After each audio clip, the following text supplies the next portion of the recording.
आप सभी को सादर नमस्ते।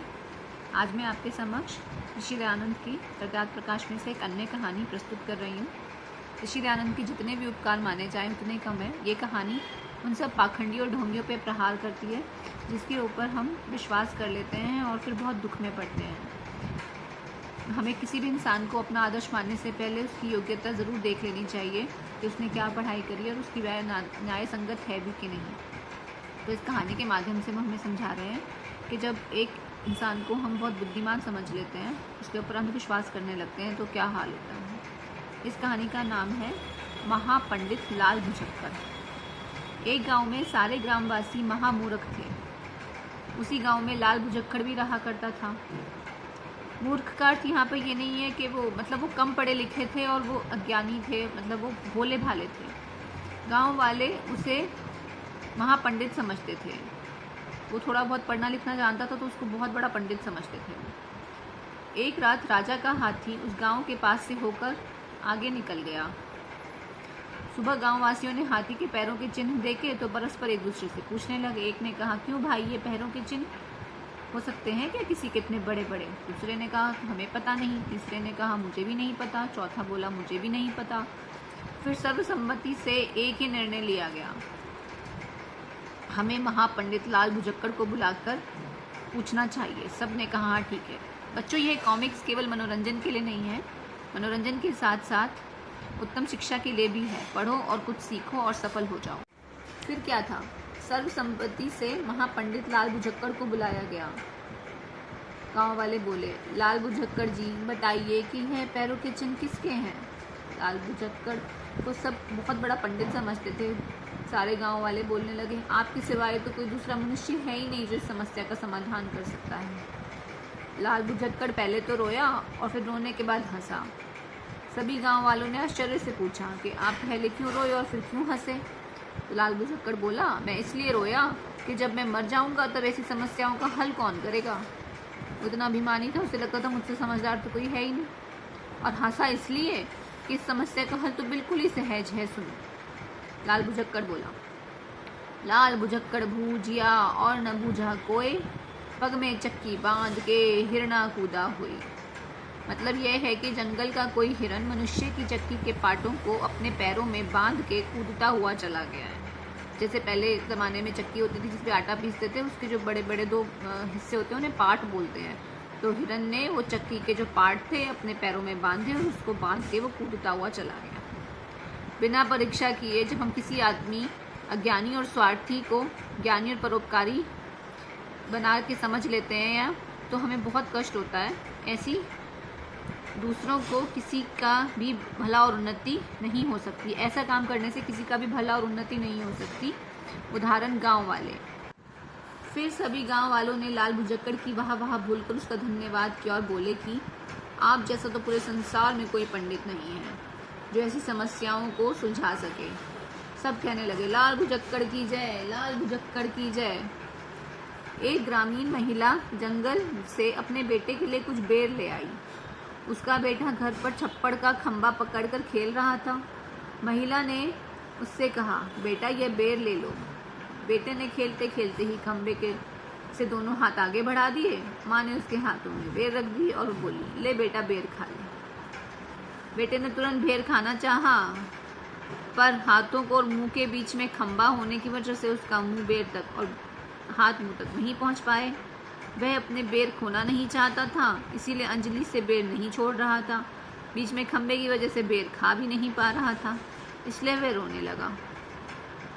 अयोग्य और मूर्ख व्यक्ति की कभी प्रशंसा नहीं करनी चाहिए, इससे वह पूरे समाज को नुकसान करता है। उदाहरण, लाल भुजक्कड़ की प्रशंसा। बेटे को रोता देख माँ घबरा गई। उसने अपने अज्ञान और अंधविश्वास में सोचा कि इस खंबे ने मेरे लड़के को पकड़ लिया है और वह भी रोने लगी।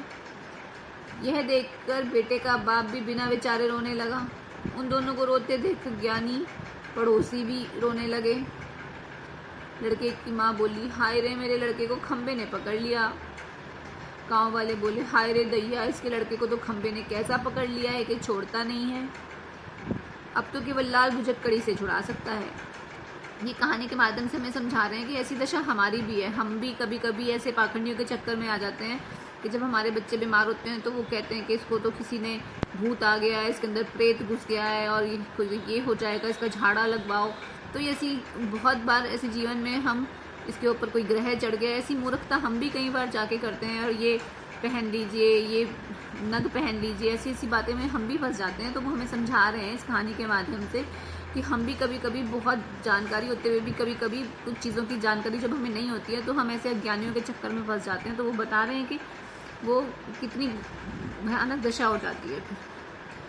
तब सर्वसम्मति से लाल भुजक्कड़ को तुरंत बुलाया गया और उससे पूछा गया कि यह लड़का इस खंबे से कैसे छूट सकता है। लाल भुजक्कड़ ने लड़के की माँ से पूछा, क्यों बहन, यह सब कैसे हुआ, मुझे पूरी बात बताओ। तो लड़के की माँ बोली, मेरा बेटा खंबे को पकड़कर खेल रहा था, तब मैंने उसे बेर दिए, उसने दोनों हाथ बढ़ाकर बेर ले लिए और तब से रो रहा है। ऐसा लगता है कि इस खंबे ने मेरे बेटे को पकड़ लिया है और इसे छोड़ नहीं रहा है। आखिर मेरा बेटा इसीलिए तो रो रहा है। लाल भुजक्कड़ ने सारी बात बूझकर कहा, अज्ञान और अंधविश्वास हमेशा संपूर्ण परिवार और समाज में दुख को डाल देता है, इसलिए कभी भी अंधविश्वास में नहीं पड़ना चाहिए। देखो, बच्चे की माँ ने अज्ञान के कारण और अंधविश्वास में सारे गांव को दुख में डाल दिया। लाल भुजक्कड़ बोला, सुनो गांव वालों, यह लड़का 2 उपायों से छूट सकता है। ऐसे ही कहते हैं ना पंडित लोग, इन्हीं उपाय से छूट सकता है। तो वो भी लाल भुजक्कड़ को यहाँ पे उसी तरह से उदाहरण देके बता रहे हैं कि ऐसे लोग ऐसी बातें करते हैं। वो कहते हैं या तो एक कुल्हाड़े से इसका एक हाथ काट दो या फिर छप्पर ही उखाड़ के नीचे रख दो और फिर खंबे से ऊपर जाके लड़के को उतार कर ले आओ। लड़के की बात सुनकर लड़के का बाप बोला, लाल भुजक्कड़ की बात सुनकर लड़के का बाप बोला, हम तो गरीब आदमी हैं, अगर हमारा छप्पर टूट जाएगा तो हम उसे दोबारा नहीं बना पाएंगे। तब लाल भुजक्कड़ बोला, तो फिर लाओ कुल्हाड़ा, अभी एक हाथ काटकर इस लड़के को खंबे से मुक्ति दिला देते हैं। अभी वह लड़के का हाथ काटने ही जा रहे थे कि तभी भीड़ में से और शोर शराबा सुनकर भीड़ के पीछे खड़ी एक औरत जो समझदार थी, बुद्धिमती थी, वो वहां पहुंची और देखकर बोली, रुको, तुम लोग उस लड़के का हाथ मत काटो, मैं इसको अभी इस खंबे से मुक्ति दिला दूंगी। अज्ञानी और पाखंडियों का सुझाया समाधान हमेशा खतरनाक, नुकसानदेह और जानलेवा भी होता है, अतः उनसे हमेशा दूर रहना चाहिए। देखो, लाल भुजक्कड़ का सुझाया समाधान कितना नुकसानदेह और खतरनाक था। फिर वह औरत उस खंबे के पास पहुंची और अपने हाथों की अंजलि बनाकर लड़के के हाथों के नीचे रखकर बोली, बेटे, अब तुम अपने हाथों के बेर मेरे हाथों में छोड़ दो। जब लड़का बेर छोड़कर खंबे से अलग हो गया तो उस स्त्री ने वे बेर उसे दे दी और लड़का रोना छोड़कर खुशी से बेर खाने लगा। यह सब देखकर लाल भुजक्कड़ आँख बबूला हो गया और गुस्से में लड़के के माँ बाप से बुरा भला कहने लगा। बोला, सुनो, यह तुम्हारा लड़का 6 महीने के भीतर मर जाएगा क्योंकि तुमने मेरी बात नहीं मानी है। लाल भुजक्कड़ की बात सुनकर लड़के के माता पिता तो बेचारे घबरा गए। तब बुद्धिमती स्त्री ने लड़के के माँ बाप को समझाया, यह सब झूठ है, अगर इसके कहे पर चलते और लड़के के हाथ काट दिया जाता तो ये लड़का अभी मर जाता। तब तुम क्या करते? मरण से बचने की कोई दवा होती है? जब मरने का समय आता है तो कोई बचा सकता है क्या? कोई उपाय से बचा नहीं जा सकता। तब उनकी घबराहट छूट गई। मनुष्य को कभी भी ढोंगी और पाखंडियों का संग नहीं करना चाहिए और उनके वचनों पर विश्वास नहीं करना चाहिए, क्योंकि कभी भी वो जो उपाय बताते हैं उससे हमारे कर्मों के जो फल हैं वो छूट नहीं सकते।